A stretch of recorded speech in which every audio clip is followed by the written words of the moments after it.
Bener nggak sih kalau agensi-agensi entertainment di Korea sekarang tuh lagi kekurangan trainee?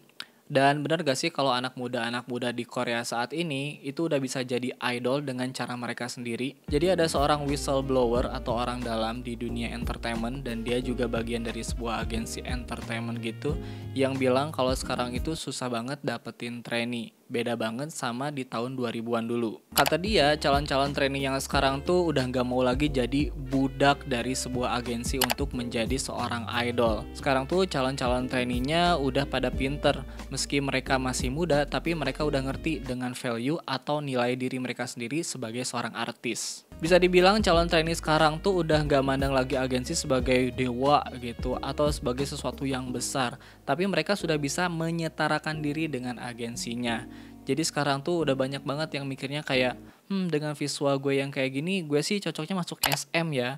Atau dia bisa menilai diri dengan kalau dengan kemampuan rap gue yang kayak gini dan gaya gue yang swag kayak gini, gue cocoknya masuk YG deh. Nah, bagi agensi-agensi menengah ke bawah, kondisi seperti ini membuat mereka susah untuk mencari trainee baru. Kendala selanjutnya bagi agensi-agensi menengah ke bawah ini adalah sekarang tuh sudah banyak kayak pelatih vokal, pelatih dance, atau pelatih rap yang sudah bisa menjadi agen untuk menyalurkan talent-talent berbakat. Jadi si talent ini meski hanya dilatih oleh pelatih vokal, pelatih dance, atau pelatih rap, mereka sudah bekalnya cukup untuk debut menjadi seorang idol. Jadi banyak yang mikir kayak, ya daripada capek-capek trainee gitu kan, mendingan masuk kelas vokal aja, atau kelas dance, atau kelas rap. Kalau kalian kayak saya ya, yang suka K-pop di tahun 2009-an gitu ya, saya tuh masih sering dengar kayak ada trainee yang gak lulus gitu ya, atau dipecat mungkin kasarnya karena tidak sesuai dengan kriteria dengan girl band atau boy band yang mau didebutkan.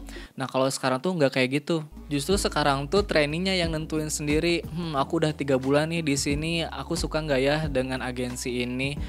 Kira-kira kalau aku debut dengan agensi ini, image yang aku inginkan keluar nggak ya? Dan ketika itu tidak sesuai dengan keinginan mereka, ya mereka keluar aja gitu. Ada kendala lain lagi yang biasanya dialami sama agen-agen menengah ke bawah ini, yaitu saat mereka mencoba untuk scouting calon talent yang pernah masuk TV atau punya fanbase sendiri. Nah karena mereka sudah merasa memiliki ketenaran, apalagi sudah masuk TV ataupun punya fanbase, mereka tuh jadi susah untuk ngajak mereka untuk bergabung. Nah kalau udah kayak gitu, jatuhnya bukan lagi scouting talent, tapi udah jadi kayak sign artis beneran. Belum lagi banyaknya acara-acara survival show, dan ini bener-bener mengubah budaya trainee. Gak jarang nih ada agensi-agensi yang mau nyoba untuk ngajak talent gitu, dan talentnya tuh malah nanya, agensi kamu berencana untuk ikut survival show nggak? Kalau berencana ikutan, saya gabung deh. Nah makanya suka ada kan tuh ya trainee yang udah ikut acara survival show padahal dia di agensinya itu belum genap setahun. Dan tampil di survival show itu exposure-nya gede banget, bisa ngangkat namanya jadi terkenal banget. Jadi misalnya dia akhirnya tidak debut dengan agensi yang dia naungi, ya dia mah nggak merasa rugi karena namanya sudah naik lebih terkenal daripada agensinya sendiri.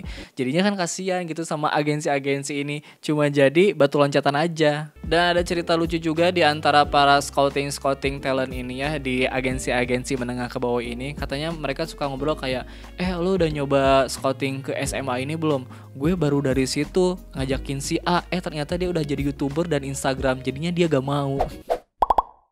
Nah gimana sih cara agensi-agensi ini untuk mencari solusi karena sulitnya mendapatkan trainee baru? Ternyata salah satu solusinya adalah mereka coba scouting ke luar negeri, keluar Korea. Nah kenapa sih harus keluar negeri si agen-agen ini untuk scouting? Karena alasan pertama tadi kalau di Korea itu anak-anak mudanya udah kritis ya kayak tadi. Dan kedua ternyata di luar Korea itu ngejual mimpi menjadi idol di luar Korea itu masih sangat laku. Dikutip dari Twitternya Tangkira, katanya sih berkurangnya jumlah trainee di Korea ini bukan berarti anak-anak di Korea nggak pengen jadi idol, tapi sudah banyak yang berpikir kalau jadi trainee itu nggak ada jaminan mereka bakal debut kapan.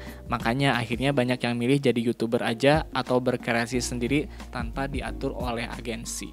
Jadi dulu tuh ada polanya gitu loh sebelum debut. Jadi kayak cari trainee, latih bertahun-tahun, debut. Nah tapi pola itu tuh sekarang udah nggak relevan lagi. Apalagi sekarang udah banyak cara lain untuk terkenal. Misalnya jadi selebgram, seleb TikTok, atau jadi YouTuber. Nah jadi sekarang agensi-agensi entertainment itu lagi mikirin soal sistem perekrutan baru. Nah, kalau kalian sendiri pengennya kayak gimana guys? Kalian pengennya tuh berkreasi sendiri terus terkenal, atau pengen jadi idol tapi gabung dulu bertahun-tahun dalam sebuah agensi?